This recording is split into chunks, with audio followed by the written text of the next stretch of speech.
Oke ya. Ya, kita bahas tentang protection dan security. Mungkin nanti akan saya tambahkan juga link YouTube ya, teman-teman bisa melihat video tentang cyber security ya, cyber security dari YouTube. Oke, tapi ini kita bahas dulu untuk prinsip dasarnya ya, protection dan security.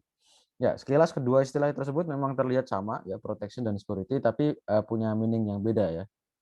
Oke, jadi secara singkat kita bisa katakan bahwa protection itu lebih ke arah membatasi akses ya, memanage akses. Bagaimana kita bisa memanage akses pada resource ya oleh user sesuai dengan role-nya dan juga kepentingannya. Jadi tidak diberikan yang berlebihan. Misalnya orang keperluannya hanya read ya diberikan akses read saja. Nah, karena orang misalnya punya keperluan untuk edit ya boleh diberikan akses untuk edit. Nah, oke, nah sedangkan security itu lebih ke arah defense ya, defense dari external attack untuk menjamin availability dan juga integrity dari sistem. Nah, itu security, tapi kalau protection lebih ke arah membatasi akses gitu. Oke. Ya, di dalam protection ini objektifnya ya. Oke, bagaimana ya ini kira-kira bahasanya. Oke, prinsip dari protection, kemudian bagaimana kita membatasi akses pada domain. Oke. Kemudian ada akses matrix, kemudian kita examine capability dari protection system yang ada di dalam OS yang kita pelajari. Oke. Oke, nah ini ya. Jadi protection goals itu ya tentunya apa namanya, mengelola resource yang ada di dalam komputer, terdiri dari objek, hardware, atau software. Oke. Kemudian, nah ini ya, objek itu punya nama yang unik, kemudian diakses melalui operasi-operasi yang sudah well defined, yang sudah didefinisikan. Oke. Kemudian, nah protection itu punya problem, ya, dia punya sesuatu yang harus dia kerjakan, yaitu dia memberikan akses secara tepat, ya, akses secara tepat hanya untuk proses yang diizinkan. Nah, jadi given sebuah resource, kumpulan resource ya, ada hardware, software, file, dan seterusnya. Kemudian kita punya user yang ingin mengakses. Nah, ada user di dalam satu grup, ada yang beda grup, kemudian ada yang external user, ada yang hanya menggunakan command line, ada yang menggunakan desktop base. Nah, itu gimana caranya setiap user yang mengakses tadi diberikan akses sesuai dengan yang diizinkan, sesuai yang yang di-allow kepada dia gitu. Oke, nah di sini prinsipal dari protection itu adalah least privilege. Oke. Jadi kita memberikan privilege kepada user atau kepada siapapun yang mengakses resource atau objek di dalam komputer itu dengan least privilege. Seminimal mungkin. Jadi ya pokoknya sesuai dengan kebutuhan minimal yang dia punya, yang dia izinkan. Oke, kemudian nah nanti kalau dia misalnya ingin menjalankan sesuatu yang lebih tinggi privilege-nya, misalnya dari regular user ke super user, kita bisa buat atau sediakan namanya domain switching atau privilege escalation. Jadi misalnya kalau di dalam Linux teman-teman kenal dengan perintah sudo atau sudo su. Nah, ketika kita menjalankan komen-komen yang sifatnya sistem, yang berkaitan dengan sistem, itu kadang kalau dengan user biasa nggak diizinkan. Nah, tapi kalau kita butuh gitu ya, kita bisa escalate, kita bisa naikkan privilege kita ke super user, user yang lebih tinggi gitu. Nah, mungkin ini ada sedikit demo ya, ada sedikit demo. Oke. Nah, oke, terminal saya terlihat. Halo, halo. Terminal saya Terlihat, terlihat. Pak. Oke, Terlihat, Pak. terlihat. Oke, pernah menjalankan perintah ini fdisk? Belum pernah ya? Oke. Nah, fdisk ini adalah perintah yang kita bisa gunakan untuk melihat kondisi disk ya, kondisi storage dari komputer kita. Nah, kalau kita jalankan dengan user biasa, ya regular user itu nggak bisa. Gitu. Nah, kita mau nggak mau harus escalate ke super user. Nah, kita bisa sudo fdisk -l. Oke, masukkan password. Nah, nah di sini teman-teman bisa lihat gitu kan. Ini contoh partisi dari disk saya. Oke, di sini ada dua Oke, ada 2 disk ya utamanya. Yang pertama ada dev NVMe 0N1, kemudian ada dev SDA. Nah, ini adalah SSD ya, SSD. Kemudian di sini adalah disk atau hard disk ya, hard disk. Nah, untuk NVMe-nya ini saya bagi menjadi 6 partisi ya. Oke. Ini saya menggunakan dual boot ya, ada Windows, ada OS, ada Windows, ada Linux. Oke, Windows-nya bawaan. Sayang aja kalau dihapus, tapi jarang pakai. Nah, kemudian untuk yang disknya, HDD-nya itu 1 tera, ini ya 1 partisi aja. Nah, dev SDA1, jadi cuma 1 partisi. Tuh. Oke, jadi ada beberapa perintah yang kita butuh escalate privilege ya untuk mendapatkan atau untuk mendapatkan informasi tersebut. Gitu. Oke, contoh yang lain misalnya teman-teman pernah lihat LSHW. Oh, LSHW bisa ya. Oke. LSHW itu list hardware. Jadi kita bisa lihat hardware-hardware. Nah, kalau CPU ya LS CPU. Nah, ini untuk melihat CPU kita, tipenya apa gitu ya. Ada misalnya di sini ada jumlah eh, core, kemudian ada jumlah sorry, ini jumlah thread ya, jumlah thread per core, kemudian jumlah core per soket ada 6. Jadi ada 12 ya. 12 CPU. Oke, dan seterusnya. Ini teman-teman bisa coba sendiri nanti di komputer masing-masing. Oke, kemudian ya ini ya. Kemudian kalau teman-teman pernah menginstal package pakai DPKG ya, DPKG. Oke. Jadi ini untuk menginstal atau ya instalasi extract file installer.deb ya, bla bla bla .deb ya. Biasanya ini min install. Oke, nah terus nama bla bla bla bla bla bla bla bla .deb. Nah, ini kalau kita punya package dari repository, nah kita bisa install dengan ini. Nah, ini biasanya untuk install ini kita nggak bisa user biasa, maunya super user juga gitu. Oke, ya itu contoh aplikasi dari protection ya. Oke, kita bisa domain switch atau privilege escalation. Oke, kemudian bagaimana definisinya? Ya, kita definisikan ada domain, ada hak akses ya. Oke, kita definisikan di dalam komputer kita itu ada domain, kemudian ada di dalam domain itu ada peer antara objek dan hak akses. Oke. Ya, jadi domain itu set of access right ya untuk masing-masing objek di dalam domain tersebut. Nah, ya, jadi ini definisi hak akses ke di dalam komputer kita. Nah, contohnya di sini ada objek 3 ini hak aksesnya read write, objek 1 read write, objek 2 execute aja. Nah, mungkin teman-teman sudah pernah ini ya, dulu saya tunjukkan ada ls min l, kita bisa melihat akses ya, modifier untuk sebuah file atau folder. Ada rwx, rwx, rwx. Nah, rwx yang pertama ini untuk user, untuk current user ya, atau sorry untuk owner, oke. Kemudian rwx yang kedua untuk grup ya, user yang masih dalam satu grup. Rwx yang ketiga itu untuk other user. Nah, ini adalah nama usernya, ini nama grupnya. Nah, kemudian kalau yang depannya D itu directory atau folder, yang depannya strip itu file. Nah, misalnya contoh di sini saya punya folder tester. Nah, oke. Nah, ini di sini ada file ya. Ini yang depannya strip ini file. Ya, meskipun ada folder juga di sini ya, D itu ya. Nah, oke, kemudian oke. Kemudian kita bisa ubah dengan chmod ya. Kemarin sudah saya tunjukkan bisa change modifier chmod. Oke, misalnya di sini kita lihat ini tab ya, tab.csv itu kan rwx rwx r strip x, artinya other user nggak boleh write gitu ya. Nah, kita bisa ubah modifiernya dengan chmod ya, misalnya min x. Jadi semuanya nanti nggak boleh executable. Nah, min x kalau plus x semuanya boleh executable. Tab.csv. Kita ls min l lagi. Nah, sekarang tab csv-nya tidak ada x-nya. Hanya boleh di read write aja. Nggak boleh di execute.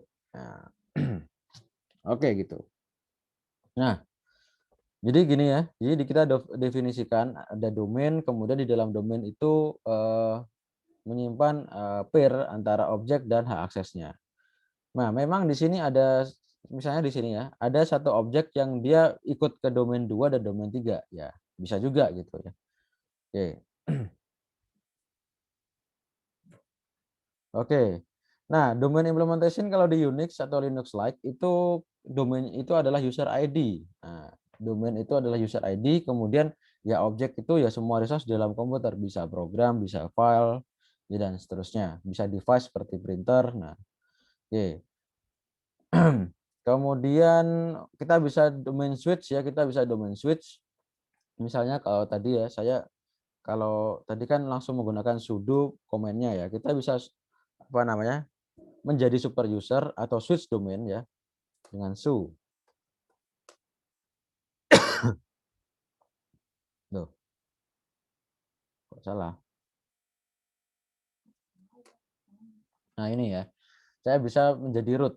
Nah perbedaannya kalau belakangnya dolar ini kita mau menjadi super user, menjadi user biasa. Kalau pakai dolar, kalau pakai pagar itu super user atau root. Nah jadi teman-teman bisa lihat di tutorial. Kalau ini pakai tanda dolar itu berarti user biasa. Nah kalau pakai pagar itu dia harus jadi root atau super user.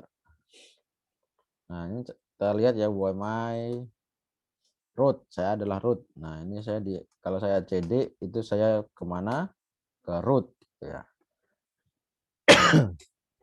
Oke, kalau saya exit, nah berarti nanti saya ke user biasa, saya lihat siapakah saya UMI Anwar, kemudian ini kalau saya CD itu di mana? Anwar. Oke. Oke. Nah, nah kita bisa atau sudo gitu ya. Oke, kalau sudo langsung komennya itu artinya kita hanya escalate waktu itu aja. Jadi kalau kayak tadi ya, sudo fdisk -l. Nah, ini berarti saya akan escalate apa namanya? Privilege saya hanya pada saat ini aja untuk menjalankan perintah fdisk -l aja. Nah, tapi kalau saya ganti ke root tadi ya dengan pagar tadi ya. Nah, itu berarti saya switch domain dan mengerjakan beberapa perintah untuk waktu yang cukup lama gitu ya. Terserah saya berapa lama. Nah, kalau yang di sini sesaat untuk menjalankan perintah fdisk -l aja gitu. Oke. Oke, berikutnya. Ini implementation di Multics ya. Ini ada ring 0, ring 1 dan seterusnya sampai ring n-1. Oke. Nah, di sini teman-teman bisa lihat ya untuk J kurang dari I ya, berarti yang lebih dalam, oke. DI bagian dari DJ, berarti semakin ke dalam itu adalah privilege-nya makin tinggi gitu. Oke. Jadi naik naik naik naik. Jadi privilege yang di dalam ini mencakup privilege yang di luar ditambah sesuatu gitu. Oke. Nah, kemudian bagaimana cara merepresentasikan tadi ya, merepresentasikan ini ya, set of access right, kumpulan dari pair object name dan right access, oke. Itu kita bisa buat namanya akses matrix ya. Seperti ini, kita punya domain, kemudian kita punya objek, lalu di dalam selnya ini berisi aksesnya. Contoh di sini ada 4 domain, ada 3 file dan 1 printer. Nah, kita bisa buat sel ya yang merepresentasikan hak akses untuk masing-masing domain ya terhadap file atau printer tersebut gitu ya. Ada yang cuman boleh read, ada yang cuman boleh execute, ada yang cuman boleh read dan write, ada yang cuman boleh print dan seterusnya. Oke. Kemudian tadi ya, salah satu pengembangannya adalah kita bisa switch domain. Nah, tadi kita bisa pindah dari user biasa ke root dan sebaliknya dari root ke user biasa. Nah, itu di sini kita bisa buat tambahan ya, dengan tambahan ini bisa switch domain. Dari domain 1 ke domain 2 ke domain 2 ke domain 4 dan seterusnya. Nah, ini ya, ini switch domain ya, ganti user gitu ya, dari user satu ke switch yang user yang lain dan seterusnya. Ya paling gampang contohnya dari user Anwar tadi ke user root dan sebaliknya. Oke. Kemudian ya jadi sekarang matriksnya jadi lebih banyak ya, lebih banyak kolomnya karena tadi selain ada file dan device ada juga domain. Nah, oke. Dan ini misalnya copyright ya, akses matrix with copyrights. Jadi hak aksesnya itu di-copy dari user lain. Nah, ya jadi hak akses yang di sini ini adalah di-copy dari user lain misalnya gitu. Oke, kita kasih tanda gitu. Kemudian ada owner. Nah, kita kan juga mengimplementasikan itu ya, ada owner, ada grup gitu ya. Nah, oke. File siapa, ownernya siapa ya. File yang mana ownernya siapa itu ada semua gitu. Di sini D1 ownernya F1 ownernya D1, F2 ownernya D2, F3 ownernya D2 juga gitu. Contoh dengan owner. Oke, ya singkat cerita ini adalah representasi dari akses matriks ya. Pokoknya kita punya ini ya, punya matriks ini. Nah, itu kita bisa definisikan hak akses dari masing-masing domain atau user terhadap objek atau resource gitu. Nah, kemudian kita bisa implementasikan matriks ini dengan menggunakan beberapa tipe data structure ya. Beberapa data structure di antaranya kita menggunakan global tabel. Global tabel ini mirip seperti SQL gitu ya. Jadi ada tabel, kemudian setiap entry atau record itu ada domainnya apa, kemudian objeknya yang mana, hak aksesnya apa gitu. Oke. Nah, jadi nanti di entry semua. Jadi kalau D1, nah ada D1 untuk F1, D1 untuk F3, D1 untuk D2. Nah, itu kita bisa buat pair-nya ini jadi record di dalam tabel global gitu. Oke. Berikutnya list for object. Nah, kalau tadi ini ya, global tabel. Nah, kalau di sini list for object. Oke.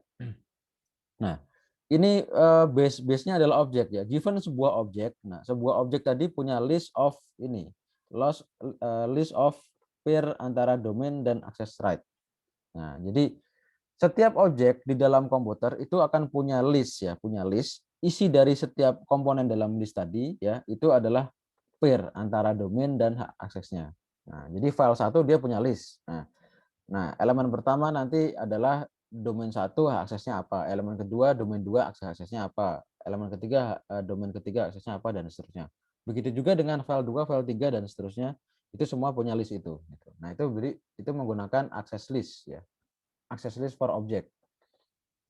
Nah, berikutnya kita bisa gunakan capability list. Kalau tadi based on object, objeknya yang punya list. Nah, sekarang domainnya.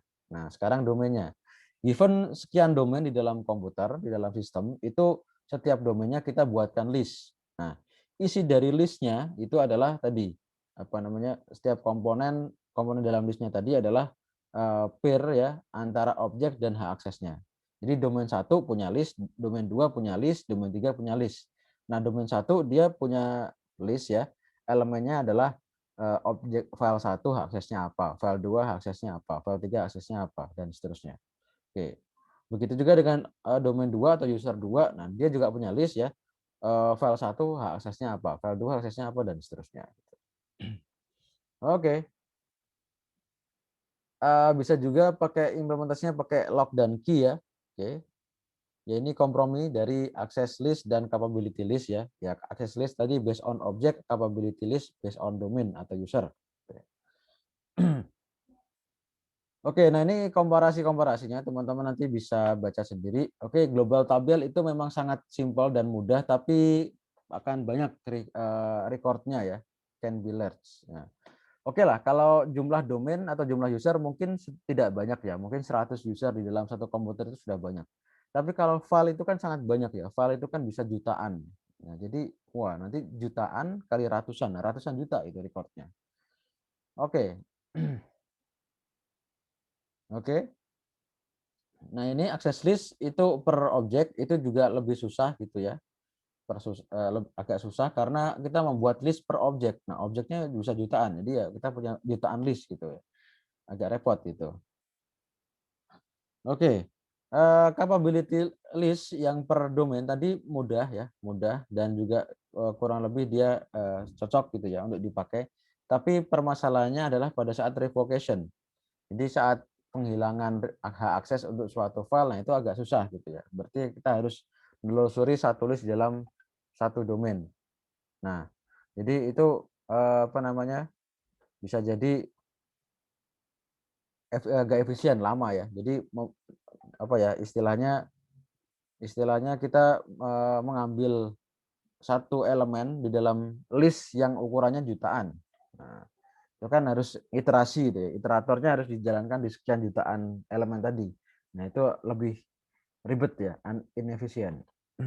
Kalau yang access list itu ribetnya adalah dari jumlah list. Listnya sangat banyak meskipun apa panjang listnya kecil. Nah, kalau yang ini capability list, jumlah listnya sedikit, tapi ukuran listnya panjang gitu ya, sampai bisa jutaan.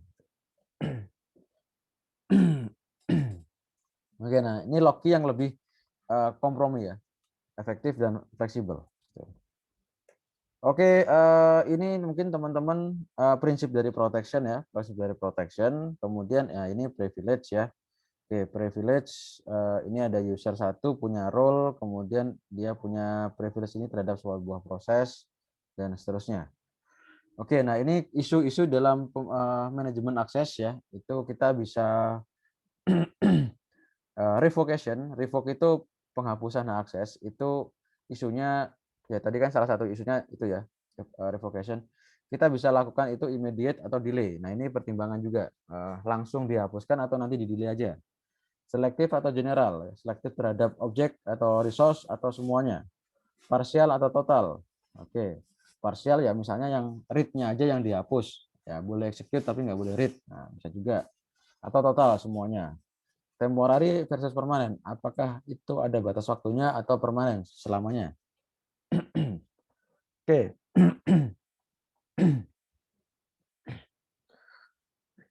Oke, nah kalau untuk keperluan ini, access list itu paling mudah ya, paling mudah, simple ya. Tadi tinggal search dalam access list, tadi ya, list per objek ya, list of access atau hak akses di dalam satu objek. Ya, elemennya adalah domain-domain dan hak aksesnya. Lebih mudah ya. Kita bisa lakukan semuanya, immediate atau general, atau selektif atau total, kemudian total atau parsial, permanen atau temporer, nah itu lebih mudah untuk access list. Oke, dan seterusnya. Ini teman-teman silakan dibaca sendiri untuk yang berikutnya. Oke, next saya masuk ke cyber security. Nah, jadi kalau protection itu intinya adalah membatasi akses. Nah, security intinya adalah defense against external attack. Untuk menjamin sistem itu tetap available dan integrity-nya terjamin gitu ya. Oke. Nah, oke ini security problem. Jadi kita butuh membuat sistem kita itu secure secure. Nah, kemudian kita punya beberapa potensially problem ya dari luar. Di antaranya ini intruder, oke. Attempt untuk breach security ya, sebuah usaha atau tindakan untuk membobol ya, membobol keamanan. Kemudian threat ya, ini untuk yang biasanya violate security protokol. Jadi eh, ya dengan adanya beberapa malware gitu ya, malware, nah itu bisa apa namanya mengganggu atau merusak sistem security. Kemudian juga ada attack. Nah ini yang sengaja diserang ya. Jadi serangan yang sengaja dilakukan oleh pihak luar ya, baik itu manusia ataupun mesin. Oke. Nah, ini adalah tipe-tipe dari security violation ya. Di antaranya breach of confidentiality. Jadi data yang seharusnya tidak dibaca, dia bisa baca. Nah, misalnya kalau teman-teman punya asuransi, kemudian punya data kesehatan, nah itu harusnya kan tidak dibaca oleh orang lain. Nah, itu bisa dibaca. Nah, itu breach of confidentiality. Kemudian breach of integrity. Nah, ini unauthorized modification of data. Jadi data yang seharusnya tidak bisa diubah, dia bisa ubah. Contohnya data siak engine. Nah, mahasiswa itu kan nggak boleh mengubah ya, hanya boleh lihat. Nah, tapi tiba-tiba ada mahasiswa yang bisa nge-crack gitu ya. Kemudian data siak engine-nya diubah, nilainya dia A-in semua gitu. Diubah jadi A semua gitu. Kemudian ada ini. Nah, itu pernah terjadi di salah satu kampus swasta ya. Nah, kampus negeri alhamdulillah tidak pernah. Oke, pernah terjadi di kampus swasta, jadi nilainya diubah semua sama dia gitu. Oke. Oke, kemudian breach of availability, oke. Unauthorized destruction of data. Jadi seharusnya orang yang mengakses data itu tidak bisa menghapus, tapi dihapus. Nah, ini juga salah satu breach of security. Theft of service, ini maling service. Harusnya dia tidak bisa pakai resource, tapi bisa pakai ya. Contohnya kita di Fasilkom misalnya punya AI Center, ada server DGX1 dari NVIDIA untuk running high performance computing dengan GPU. Nah, seharusnya ada orang yang tidak bisa mengakses, tapi ternyata dengan usaha tertentu dia bisa akses, sehingga dia ngambil resource, gitu, pakai resource. Gitu. Kemudian DOS ini prevent atau mencegah legitimate user untuk menggunakan service. Nah, ini biasa digunakan untuk nyerang lawan usaha ya. Nah, dulu zaman awal-awal e-commerce populer di Indonesia, 2000 berapa ya, 13, 14, itu sering terjadi servernya down ya, server down salah satu beberapa e-commerce di Indonesia karena alasan ini DDoS, ada serangan dari luar. Jadi servisnya dibuat sibuk ya untuk melayani bot yang tidak berguna, nggak ngapa-ngapain. Nah, sehingga orang yang belanja yang harusnya belanja dan misalnya penjual-penjual yang bikin lapak di situ atau bikin toko online di situ itu nggak bisa pakai servisnya. Nah, karena sudah diserang dan dibuat sibuk. Nah, gitu. Oke. Oke, nah ini security violation method. Oke, nah ini ada masquerading ya, pretending to authorize user to escalate privilege. Jadi berpura-pura sebagai apa namanya authorized user. Kemudian untuk mempunyai privilege menggunakan sistem itu. Oke, replay attack ini message modification. Jadi apa namanya kalau misalnya ada pertukaran pesan itu replaynya itu dimodif ya. Oke. Nah, agar menimbulkan security violation di tempat itu. Gitu. Man in the middle ini adalah apa namanya orang di tengah-tengah dua orang lain yang berkomunikasi yang memanipulasi data di tengah jalan. Nah, misalnya ada A sama B ya, oke itu lagi ngobrol di tengah-tengahnya ada attacker, man in the middle. Nah, A itu ngomong halo gitu ya, sama man in the middle diubah menjadi kalimat lain. Nah, misalnya menjadi siapa ya gitu. Nah, B ngomong ke A, ini adalah B. Nah, sama si man in the middle diganti misalnya, ini adalah C. Nah itu bisa terjadi kayak gitu. Session hijacking ini ya hijack ya, bajak session untuk bypass autentikasi. Oke, nah ini harusnya standarnya begini, ada dua orang komunikasi ya, sender sama receiver. Nah, karena attacker, oke, itu apa namanya bisa berubah gitu ya. Ini masquerading, ya dia berpura-pura sebagai sender sehingga dia yang ngobrol sama receiver. Nah, ya pura-pura sebagai pihak bank untuk minta data nasabah gitu ya, nomor rekening, alamat, nomor telepon dan seterusnya. Oke, kemudian di sini misalnya kalau yang man in the middle, nah dia sebagai perantara. Nah, dia menjembatani antara sender dan receiver sehingga komunikasinya nanti dia bisa atur. Ya, dia si sender ngirim apa, dia bisa sampaikan sebagai apa. Begitu juga di receiver, receiver ngomong apa ke sender, nah dia bisa translate menjadi apa. Oke, security level kita harus jamin di beberapa aspek, di antaranya physical ya, benar-benar fisik, data center, server, nah connected terminals dan seterusnya. Jadi kalau di company-company yang punya apa ya server room itu pasti punya keamanan lebih di server roomnya. Untuk masuknya aja harus pakai ID card. Nah, ID card-nya juga punya role sendiri. Jadi orang-orang yang tidak punya role ke eh, server atau data center itu nggak bisa masuk. Meskipun dia pegawai situ juga. Oke, kemudian human ya dari manusia kita juga avoid social engineering ya, istilahnya cuci otak secara sosial untuk menyerahkan password atau apa gitu.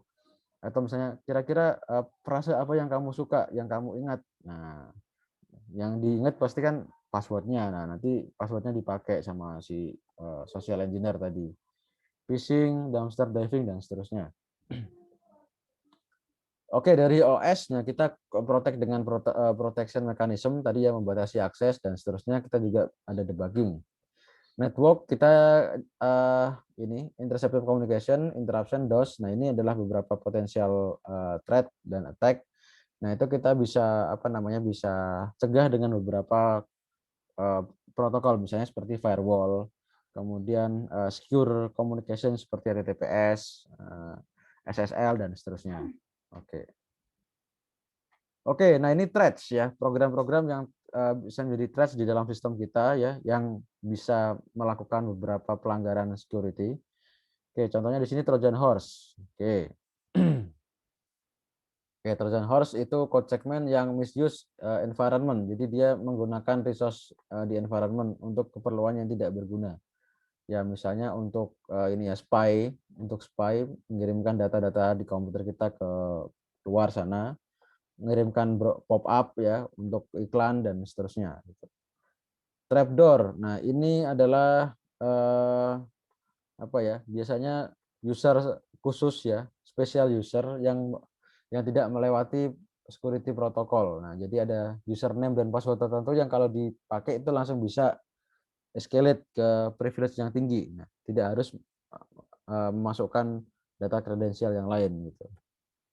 Logic bomb. Nah, ini adalah program yang diinitiate ya ketika sesuatu terjadi. Nah, misalnya teman-teman kerja di company, kemudian bikin logic bomb. Nah, nanti logic bomb itu diaktifkan ketika teman-teman kalian keluar dari company itu. Nah, kalau kalian keluar dari company itu, logic bomb-nya itu tadi programnya akan langsung menghapus semua file pekerjaan yang pernah dikerjakan. Nah, itu contohnya gitu. Nah, oke, stack and buffer overflow ini bisa digunakan sebagai cara untuk ngehack. Jadi teman-teman yang menggunakan tipe data ya stack atau buffer itu bisa dipakai di dalamnya itu sebuah script ya instead of data. Nah, jadi ketika nanti overflow stack atau buffernya yang diambil adalah sebuah script bukan sebuah data. Gitu. Oke. Berikutnya ada lagi script kiddies ya. Oke. Oke. Kemudian ada virus. Oke, ada virus dropler. Oke. Ini jenis-jenis virus, ada file, ada boot, ada macro, ada source code, ada polymorphic, encrypted, stealth, tunneling, multiparty, armored, dan seterusnya. Ini flow dari virus ya ketika menginfect ini kita, apa namanya, sistem kita. Kayak nanti bisa dibaca sendiri. Kemudian ada keystroke logger. Nah, ya yang suka log ya, ngelog password dan seterusnya. Oke. Kemudian ada worm ya. Oke. Oke, ada worm. Kemudian ada port scanning, ini scan port ya. Ada DDoS ya, distributed denial of service. Jadi sebuah attack yang digunakan untuk membuat sistem itu sibuk untuk melayani bot ya, atau program yang tidak berguna sehingga legitimate user nggak bisa pakai. Nah, gitu. Oke, dan seterusnya. Oke, terakhir untuk apa namanya, mengatasi beberapa masalah security tadi dibuatlah kriptografi ya. Nah, kriptografi ini adalah sebuah metode atau cara untuk menghindari tadi serangan-serangan attack maupun menghindari breach of security. Nah, jadi dengan kriptografi kita bisa menjamin bahwa informasi yang kita kirimkan itu pertama tidak dibaca di tengah jalan. Jadi tetap apa namanya, integritinya itu terjaga. Nah, kedua, informasi tersebut tidak confidentiality ya. Jadi kalau tidak dibaca di tengah jalan berarti confidentiality-nya terjamin.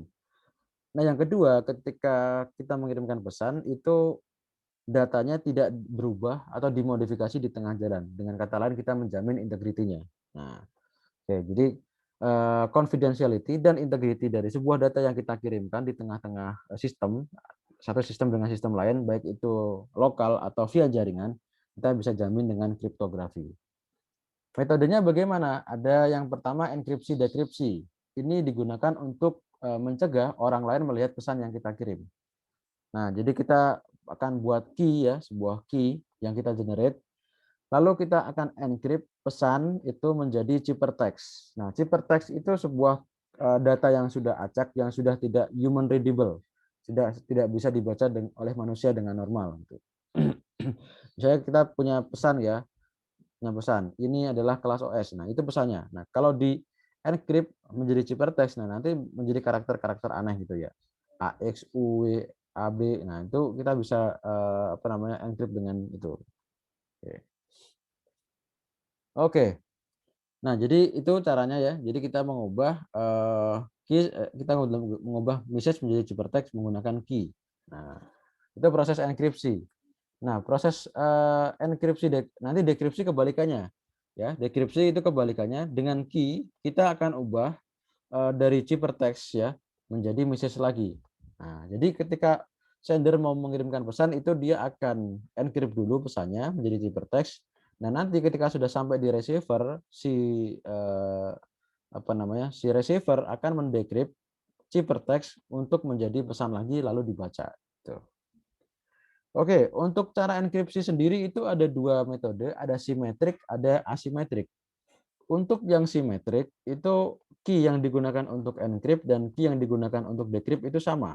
Nah, makanya disebut simetrik, key-nya sama. Key untuk encrypt sama untuk decrypt itu sama.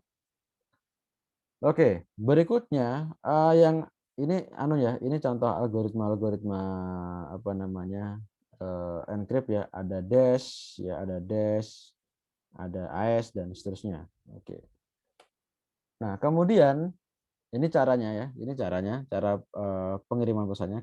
Si sender nulis pesan M ya, plain text, kemudian di-encrypt dengan K ya, pesan tadi di-encrypt menjadi ciphertext ya, yang dikirimkan nanti ciphertext gitu ya. Oke.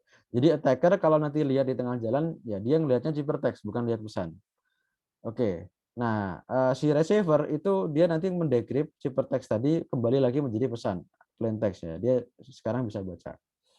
Nah, karena tadi simetrik ya, maka key-nya sama, key untuk encrypt sama decrypt sama. Sehingga si sender dan receiver harus exchange key, harus bertukar pesan. Nah, ini juga salah satu problem di manakah cara bagaimanakah cara bertukar simetrik key yang aman. Karena kan pertukaran key ini juga bisa bisa aja dibaca orang lain di tengah jalan. Jadi ketika kita menukar key-nya ini bisa saja di tengah jalan juga di-hijack gitu. Oke. Nah, yang kedua asymmetric encryption decryption itu key untuk apa namanya? Encrypt dan key untuk decrypt itu tidak sama. Nah, ada 2 key, ada public key, ada private key. Nah, jadi setiap orang akan punya key, public key dan private key. Public key adalah sebuah key yang di-share secara umum, di-share ke publik dan boleh diketahui oleh banyak orang. Private key adalah key yang disimpan sendiri, yang tidak diberitahukan ke siapapun. Nah, idenya adalah ketika orang lain ingin mengirimkan pesan kepada saya, silahkan encrypt menggunakan public key saya. Nah, jadi kalau si sender ingin mengirimkan pesan ke receiver, silahkan pakai public key-nya si receiver untuk mengencrypt data. Nah, nanti ketika sudah sampai di receiver, ciphertext tadi, hasil enkripsi tadi akan di-decrypt menggunakan private key-nya si receiver.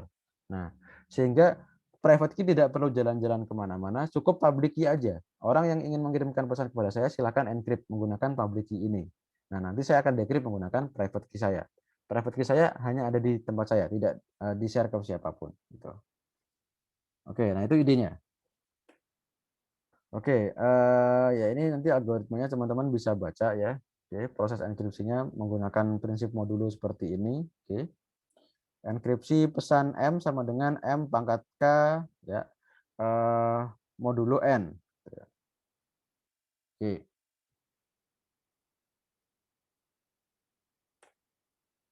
Oke. Ya, contoh di sini ya.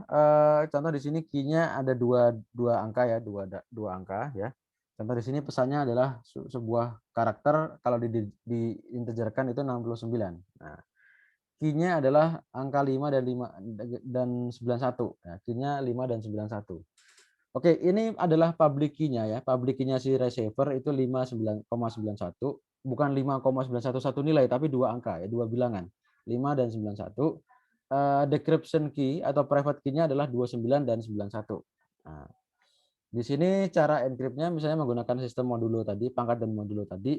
Ya, pesannya adalah 69, kemudian dipangkatkan 5, lalu di modulo 91. Nah, tadi kan key-nya 2 ya, 5 dan 91. Sehingga ciphertext-nya sekarang adalah 62. Nah, jadi hasil ciphertext dari 69 tadi adalah 62. Oke. Ya kan bisa dikarakterkan, bisa diintegerkan. Nah, menggunakan decryption key ya tadi, decryption key 29 dan 91, ciphertext di-decrypt menjadi pesan lagi. Nah, caranya sama ya. 62 dipangkat 29 di modulo 91, hasilnya 69. Oke. Nah, ini contoh sederhana ya, sederhana asimetrik kriptografi menggunakan public key dan private key. Public key-nya ini 5 dan 91, private key-nya 29 dan 91, inisialisnya 69. Nah, dalam implementasinya nanti public key dan private key itu bisa banyak, bisa panjang ya, bisa 4096 byte dan seterusnya. Jadi pokoknya banyak gitu. Oke, jadi ini kriptografi yang pertama tadi, enkripsi dekripsi itu digunakan untuk menjamin data itu tidak dibaca di tengah jalan, tidak dibaca selain sender dan receiver. Jadi menjamin confidentiality dari data. Nah, yang kedua ada metode apa namanya? Kriptografi yang kedua yaitu autentikasi untuk menjamin bahwa data itu tidak berubah di tengah jalan. Contohnya di sini kita punya nah ini cara kerjanya dulu ya. Kita punya key juga, ada key-nya juga, autentikasi ada key-nya juga. Nah, oke. Dengan key kita akan generate pesan menjadi authenticators atau A ya. Mungkin contoh yang paling gampang adalah kayak semacam checksum. Ya, jadi dengan sebuah key kita akan generate checksum dari sebuah pesan. Nah, pesan ini ya bisa sebuah pesan, bisa file, bisa kumpulan file dan seterusnya. Oke, nah nanti A ini dikirimkan bersama pesannya. Dikirimkan bersama pesannya. Jadi M dan A itu dikirimkan. Dan di sini M di sini boleh pesan yang sudah di-encrypt, boleh yang tidak. Jadi terserah, tergantung pemakaian. Nah, kalau ingin lebih aman ya M ini adalah pesan yang di-encrypt gitu ya. Pesan yang sudah di-encrypt. Nah, nanti dibuatkan authenticators. Nah, jadi authenticators ini dikirim bersama pesannya oleh sender kepada receiver. Nah, si receiver nanti dengan key juga dia akan mengenerate ulang ya, akan mengecek antara pesan dan authenticators. Cara paling gampang adalah dia mengenerate ulang authenticators ya, mengenerate ulang authenticators lalu mengecek authenticators yang dikirimkan sama sender itu apakah cocok dengan yang di-generate ulang sama receiver. Nah, oke, kalau true berarti good, berarti sama gitu ya. Berarti tidak ada perubahan di tengah jalan. Di tengah perjalanan data dari sender ke receiver, datanya tidak berubah karena masih testingnya masih true ya, tidak ada perubahan. Nah, kalau false ya berarti nanti ada perubahan. Ada perubahan di tengah jalan. Oke. Ada 1-2 byte ya minimal 1 byte berubah nanti sudah berubah gitu. Oke. Oke, nah itu cara menjamin apa namanya? Integriti dari data, tidak diubah di tengah jalan. Oke. Contoh dari authentication adalah ini MD5, MD5 SAM, SHA SAM, dan seterusnya. Nah, oke. Oke. Dan seterusnya. Kemudian ada digital signature juga. Ini ya memastikan bahwa satu dokumen itu ditandatangani atau di-generate oleh si user yang bersangkutan. Nah, bukan user lain. Oke. Oke, dan seterusnya. Oke, jadi itu kurang lebih teman-teman cara-cara tentang menjamin security dengan kriptografi ya. Ada encryption, decryption, ada authentication, ada digital signature dan lain-lain. Oke, sampai sini dulu. Ada pertanyaan?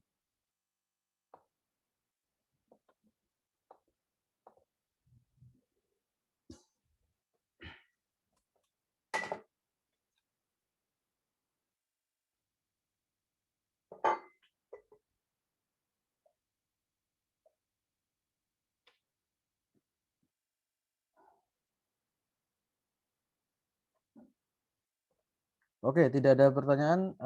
Mungkin untuk hari ini kita cukupkan sekian.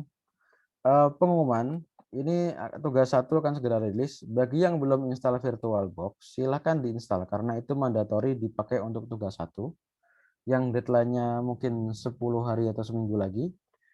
Kemudian selain itu VirtualBox juga akan digunakan untuk ujian, untuk soal praktikum atau tugas take home. Ya, jadi silakan install VirtualBox. Nah, yang kedua, silakan mencoba mencoba aplikasi di dalam Linux, yaitu GNU PG atau GPG ya. Oke. Jadi ada aplikasi untuk apa namanya, kriptografi di dalam di dalam apa namanya, di dalam Linux itu namanya GPG. Nah, oke ya. Nah, ini saya di sini oke, oke. Ini saya punya myscript.sh ya, chat myscript.sh. Oke, ini kita gunakan GPG ya, aplikasi GPG. Ini contoh untuk digital signature ya. Ini contoh, ini GPG ini multipurpose, bisa enkripsi dekripsi, bisa SAM ya, bisa digital signature. Kemudian untuk aplikasi autentikasi kita bisa gunakan SHA-256 SAM. MD5 SAM juga bisa, ya, macam-macam ya. Oke. Contoh di sini ya, ini contoh penerapan kriptografi. Di sini saya punya file namanya ya pokoknya saya punya file di dalam folder ini ya. Ada myscript.sh, mytest.sh dan seterusnya. Kemudian di sini saya akan generate autentikasi untuk seluruh file my bintang.txt dan my bintang.sh. Semua file yang depannya my dan belakangnya txt atau sh. Nah, saya bisa generate autentikasinya menggunakan SHA-256 SAM dengan cara ini ya. SHA-256 SAM, kumpulan filesnya ini SHA. Oke, di generate ke file namanya SH ini $SHA. SHA sendiri nih, SHA-256 SAM. Ingat di scripting kita bisa punya variabel dengan dolar ya. Oke, ini kalau membuat variabel kita cukup kasih namanya dan nilainya. Tapi kalau ingin mengambil isinya, mengambil nilainya kita dengan dolar. Nah, ini artinya saya menjalankan SHA-256 SAM files ini lalu di outputkan ya, outputnya disimpan di file SHA. SHA sendiri nilainya nih, SHA-256 SAM. Sebuah file dengan nama SHA-256 SAM. Oke, lalu dicek, ini dicek ya, dicek. Kemudian di sini di digital signature. Jadi setelah saya generate autentikasinya, oke, generate autentikasinya SHA-256 SAM ini saya signature ya. Saya tanda tangani dengan user saya gitu ya. Oke. Ditandatangani yang tadinya filenya adalah SH256 SAM ditandatangani menjadi SHA256 SAM.asc. Nah, tambah ASC. Lalu di-verify. Nah, oke, kalau verifikasinya berhasil ya bagus ya, berarti tidak ada perubahan di tengah jalan. Tapi kalau verifikasinya bad, nah berarti nanti ada perubahan di tengah jalan. Sudah tidak otentik lagi. Oke, kita bisa run sh myscript.sh. Nah, di sini masukkan password. Gimana tadi? Oke, salah. Oke, ya. Nah, ini untuk membuat autentikasi ini juga menggunakan key ya, kita mengenerate key. Nah, nanti kita kasih linknya di Skele untuk berlatih menggunakan ini. Tuh. Oke, nah ini ya, SHA-256 SAM, semua file my.bintang.txt, my.bintang.sh. Oke. Oke, kemudian ini SHA-256 dicek ya, oke, dicek. Nah, ini tadi dicek my test oke, my test 2 oke, my script.sh oke. Kemudian di data tanda tangani sekarang menjadi ASC ya, menjadi SH256 SAM.asc yang tadinya SH256 SAM. Oke. Oke. Dicek oke, signature made in ini. Lalu di-verify. Oke. Kemudian di-verify ya ini di-verify. Oke. Di-verify oke, using RSA bla bla bla good signature. Nah, berarti otentik. Nah. Oke. Kalau misalnya nanti di tengah jalan filenya berubah ya. Saya ubah filenya misalnya sedikit aja saya ubah ya. Nano mytest.txt ini saya sedikit ubah ya. Saya tambahin A aja. Nah, saya simpen. Lalu saya generate lagi MD5 SAM-nya ya. Saya generate ulang MD5 SAM-nya. Nah, ini bisa pakai ini aja. Mana tadi? Nah, ini ya. Oke. Saya generate ulang MD5 SAM-nya. Oke. Oke. Ya, kalau kita cek ya, kita cek ini, kita cek, nah ini, kita verify ini. Cara verify-nya kita bisa lihat di MyScript tadi. Oke, dengan cara ini. Nah, ini. Oke.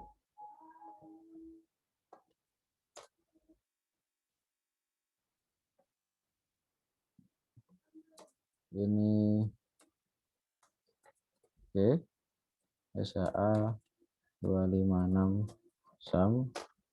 Iya, ini batch signature.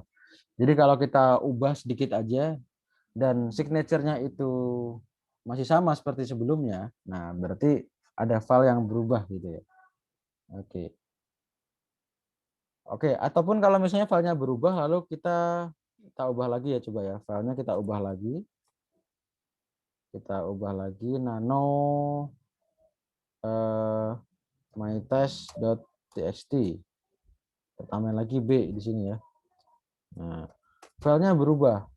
Terus kalau kita waktu ngecek ini ya, SAA 256 SAM min C SAA 256 SAM. Nah, fail. Nah, jadi ada yang fail, ada yang tidak sesuai dengan autentikasinya gitu. Nah, itu contoh ya, contoh ketika ketika filenya itu berubah di tengah jalan, baik itu nanti di generate autentikasi lagi atau tidak, itu akan ketahuan. Ternyata apa namanya ada perubahan di tengah jalan. Nah, berarti sudah tidak orisinil lagi filenya, sudah tidak autentik lagi gitu. Oke, nah ini salah satu contoh penggunaan kriptografi dalam pengiriman data ya. Di antaranya adalah menggunakan autentikasi SHA-256 SAM dan digital signature atau GPG gitu. Oke, ada pertanyaan sampai sini? Permisi Pak, ingin bertanya Pak, Oh ya, silakan. itu yang GPG itu udah ada di Linux-nya atau perlu kayak diinstal lagi Pak? Kalau punya saya kemarin sudah ada. Saya lupa sudah pernah install atau belum. Kalau belum diinstal tinggal di sudo aja, sudo apt-get install GPG gitu. Oh, Jadi bukan masalah krusial gitu, bukan masalah apa namanya share yang rumit untuk masalah instalasi. baik, terima kasih Pak.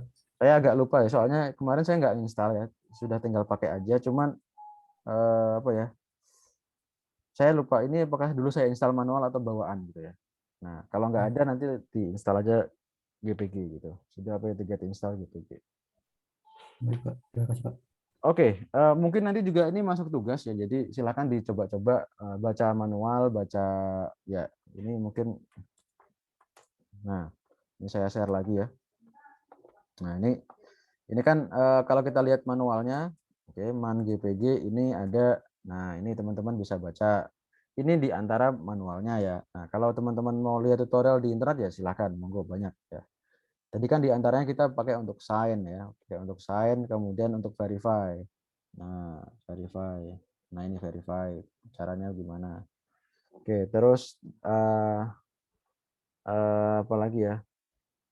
Nah, list key, generate key ada nggak generate key? Oke, nah nanti ada kok linknya untuk coba-coba ini ada gitu. Oke, berikutnya yang satunya lagi tadi SHA 256 SAM. SHA 256 SAM. Kita lihat manual page-nya. Nah, ini untuk autentikator ya. Oke. Oke, nah ini tadi ya. Oke, ini tadi C untuk ngecek, terus tadi output ada nggak tadi output? Ini apa tadi? Oh, tadi nggak pakai output ya langsung aja. SHA 256 SAM, nama filenya kemudian di apa namanya di redirect tanda panah ke kanan ke sebuah file. Terus yang C ini untuk ngecek apakah masih sama gitu ya. Oke.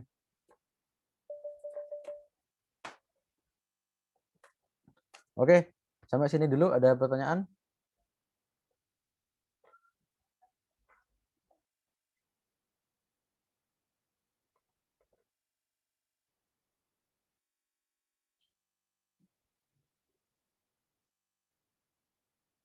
Oke.